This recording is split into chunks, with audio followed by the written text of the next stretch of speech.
Hello, everybody, and welcome back to the Flip Thought Show. It's your host with the most, King Truth, host of Bird, Benny Bottle, want the word, want the flow, and we coming to July, man, at 2:24, man. This gonna be Cali. This gonna be Warren Cali, man. Breaking down the Denver lanes, man. Shout out to everybody for lanes, man. From Pasadena all the way through the other side of the lanes, man. You feel me? Had a lot of lanes, man. Show me some some Damu love. You feel me? In Vegas, you feel me? So shout out to the lanes, man. But it's gonna be a quick clip breaking down the story of the Denver lanes, man. Shout out to the who's B Braves, Russian Paradise to Russian Paradise to B Braves. Shout out Baby Braves. That's what I'm about to say. But yeah, man, we gonna get into it. Follow me on Kick, Twitch, Discord, IG, TikTok, hype, share, hit that notification bell so I know y'all there so I can throw it to us in the air. Let's go.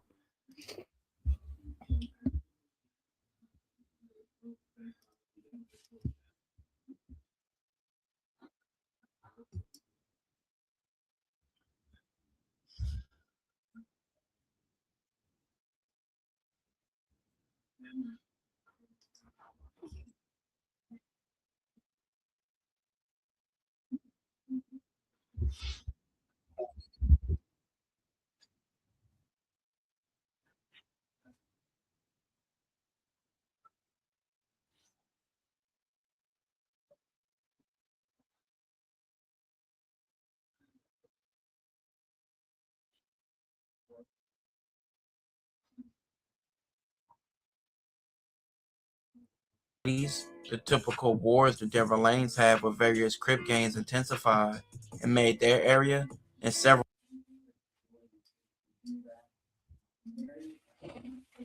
So I was tripping, y'all. Okay, boom. So yeah, it's gonna be the Denver Lane story, man. Shout out to all the lanes. Had a lot of Damu love come from the lanes in Vegas, man. So shout out to them. You feel me? But we gonna get into this clip from Warren Cali, man, breaking down Denver lanes, man. Shout out to Baby B Braves and the Who's as well as Long Live uh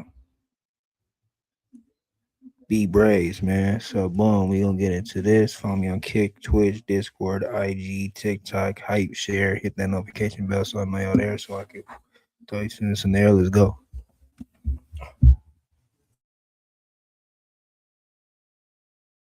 Welcome back to another episode of Warren Cali. In this episode, I will detail a story of how 5 different lane Bloods and associates were murdered. The Bloods and Crips formation, like previously mentioned in countless episodes, began in the 70s. One of the gangs formed in that era was the Denver Lane Bloods, who started on the west side of South Central and later adopted the Blood identity like many other gangs. The Denver Lanes would be early rivals to several Crip gangs, making them be outnumbered on all ends. The Denver Lanes were a gang that stood the test of time, though, managing to never lose their hood and to still be active and a known gang in this current day. By the 80s, the typical wars the Denver Lanes had with various Crip gangs intensified and made their area and several nearby ones become war zones with shootings on the daily in South Central. From the west side to the east side, it became a normal occurrence just off gang affiliations. Being targeted for being where you were from and lived, as well as swift retaliation, became the norm in the streets of Los Angeles. The gang life changed the lives of many, from kids to adults, and overall brought every community down tremendously. Once thriving areas by the 80s and 90s were the complete opposite. Gangs wasn't the only problem. Drugs played an outright dramatic role and shaped several communities. People were getting killed for gang issues and things behind that, but drugs like crack played a different role, making many people like living zombies, consumed by the drug. If you're a drug addict, you most likely were selling it. If you wasn't involved in gang banging and selling drugs, or even being an addict, you knew someone involved in one of those outlets, or you could see it just by walking out your door. Drug money became the fastest way out of poverty, so gangs shifted from neighborhood beefs to drug territories. Things like drug deals on the block, shooting as regular life, friends joining gangs, family members disappearing, police harassment on the daily. It shaped mentality, dreams, and survival instincts of young kids in the hood. A lot of kids didn't get to be kids. They had to be alert, tough, and grow way too early. The Denver Lanes have had a lot of notable figures come out their section over the years and decades, and a widely recognizable name from their section would be Shane Willer, also known as Big Laniac.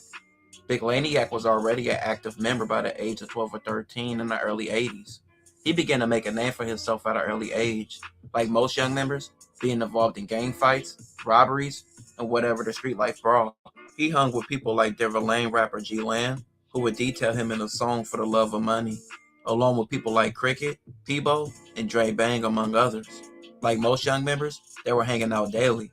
They were drinking and smoking, chasing women, and doing whatever for cash. That's were their daily objectives. Laniak began to focus on making money.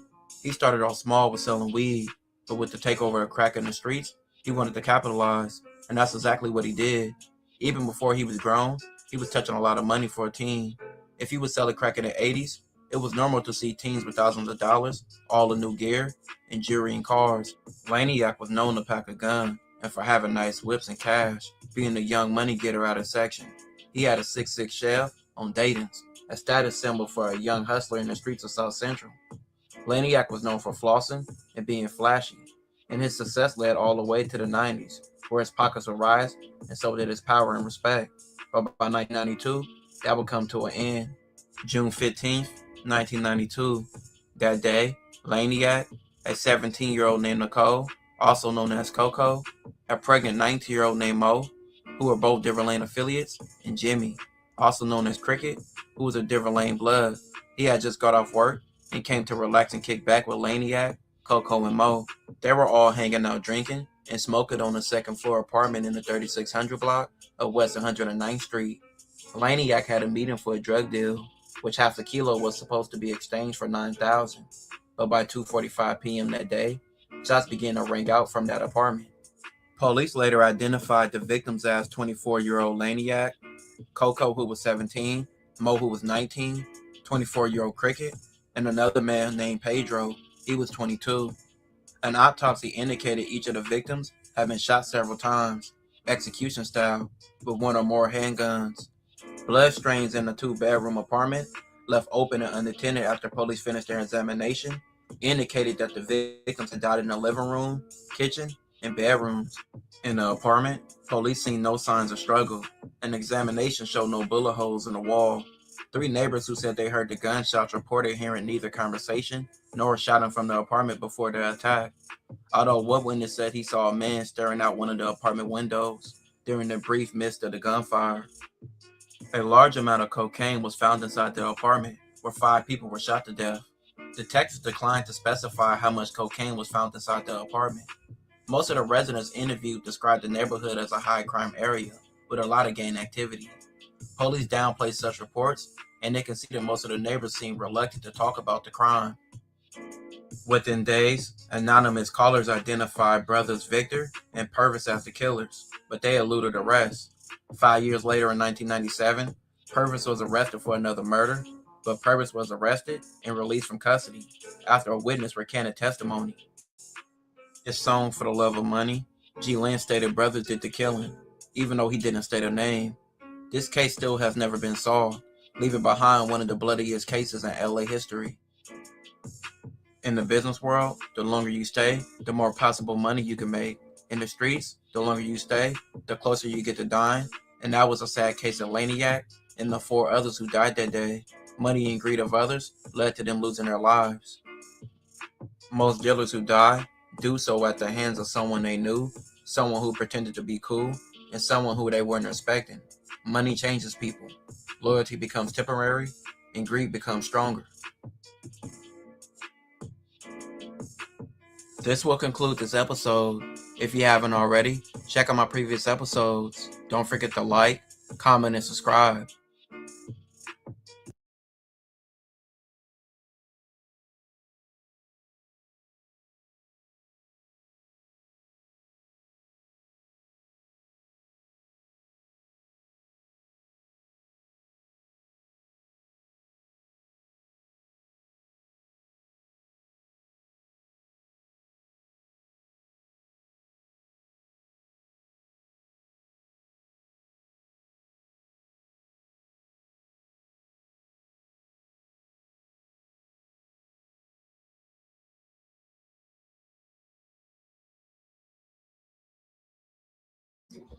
Okay, boom. So, yeah, man.